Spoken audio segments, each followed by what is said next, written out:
le régime de Lomé ne cesse de se durcir. Et avec le changement de constitution consacrant le règne à vie de Faure Gnassingbé, qui est en train de boucler ses 20 ans au pouvoir, la situation des exilés politiques se complique davantage. Leur espoir de rentrer un jour au Togo sans être inquiété s'envole. Le champ de jouissance des libertés publiques se rétrécit de plus en plus au Togo. Les voix dissonantes sont rapidement étouffées. Un phénomène qui va prendre de l'ampleur avec l'adoption de la nouvelle constitution qui permet à Faure Gnassingbé de rester éternellement aux affaires. Ce qui n'est pas une bonne nouvelle pour les nombreux Togolais vivant en exil. Le renversement constitutionnel orchestré ne participe en rien au développement politique du Togo. Ce passage en force de la 4e République issue du référendum en 1992 vers la prétendue 5e République adoptée le 19 avril dernier par des parlementaires en fin de mandat ne poursuit qu'un seul objectif, assurer la survie du régime de Faure Gnassingbé à travers une instrumentalisation de nos institutions. Le coup d'État constitutionnel perpétré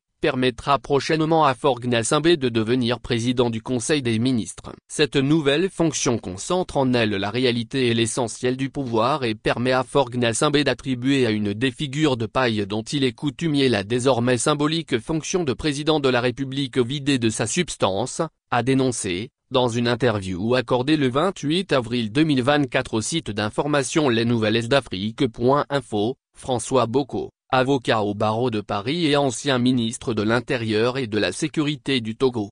En effet, l'ancien officier supérieur de la gendarmerie, est l'un des plus célèbres Togolais vivant en exil. Ministre de l'Intérieur et de la Sécurité, il était chargé de préparer l'élection présidentielle du 24 avril 2005, consécutive à la mort du général Gnassingbé Eyadema. Mais craignant un bain de sang, il a demandé que soit suspendu le processus électoral. Et non suivi par les autres membres de l'exécutif, il a démissionné et s'était réfugié à l'ambassade d'Allemagne à Lomé. En mai 2005, il a été exfiltré vers la France, après des négociations qui ont impliqué des représentants du gouvernement togolais de l'Union européenne et les ambassadeurs allemands et français. Depuis lors, il s'est installé à Paris et travaille comme avocat. Soit dit en passant, la tenue du scrutin du 24 avril 2005 a fait entre 400 et 500 morts selon le rapport des Nations Unies. De 2005 à ce jour, il n'est plus retourné au Togo. On se rappelle qu'en mars 2019, l'ancien ministre et sa délégation étaient à l'aéroport Roissy-Charles de Gaulle pour embarquer pour Lomé. Les bagages étaient déjà enregistrés et il se préparait pour les dernières formalités quand il s'est entendu dire qu'il ne pouvait plus embarquer et que,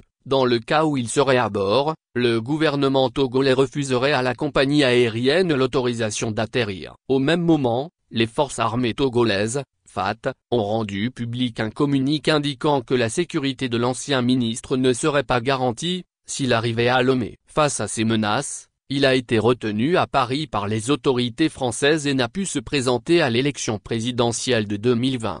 Comme cela ne suffisait pas, il a été de nouveau empêché en février 2024 de venir assister aux obsèques de sa mère. C'est en vain que l'opposant togolais en exil François Boko a sollicité l'autorisation de rentrer au Togo pour y enterrer sa mère, décédée le 12 décembre 2023. Sauf coup de théâtre, et malgré de multiples démarches, il ne pourra pas assister aux funérailles, prévues début février, a révélé le journal électronique français Africa Intelligence.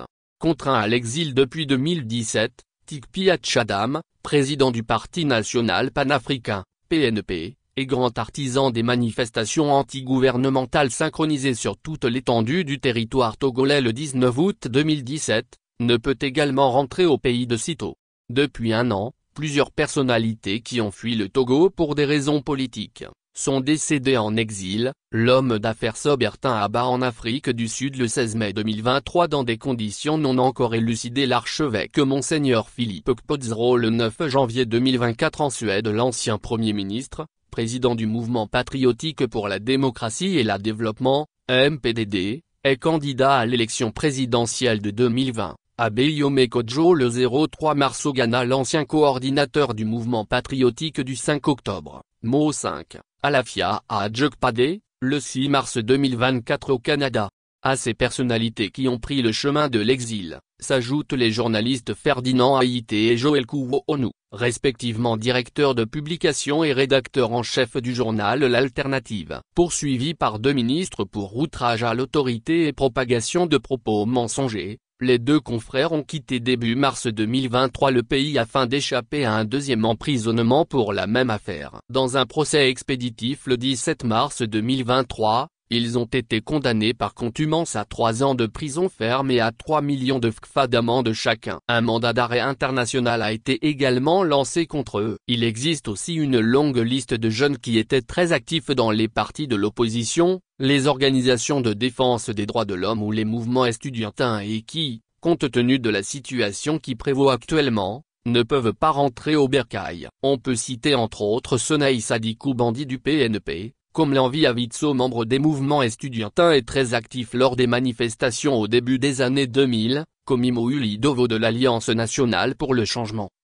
Kodjo Vito Della Lisego, militant du MPDD. La crainte d'être rattrapés par leur passé est très forte, et les faits semblent leur donner raison. De passage à Lomé après plusieurs années en exil en Suisse, l'opposant Jean-Paul Oumoulou, ancien leader des mouvements estudiantins au début des années 2000, a été arrêté le 3 novembre 2021. Accusé d'incitation à la révolte contre l'autorité de l'État, outrage envers les représentants de l'autorité publique, diffusion de fausses nouvelles et apologie des crimes. Il est toujours en détention dans les locaux de la gendarmerie nationale. En rappel, pour avoir notamment réclamé de meilleures conditions d'études, l'ancien président du collège des délégués de l'université de Lomé avait également passé quelques mois en prison en 2004 avant de prendre le chemin de l'exil.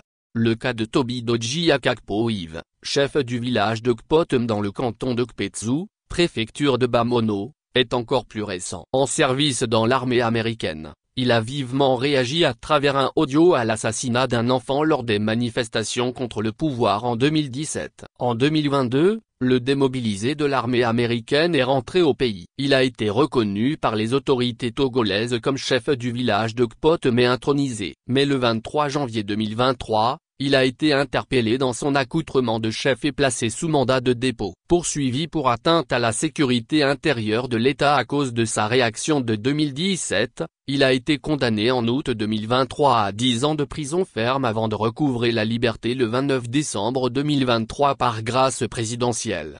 Ces exemples prouvent à suffisance que personne n'est à l'abri. L'épée de Damoclès est bien au-dessus de la tête de la plupart des exilés.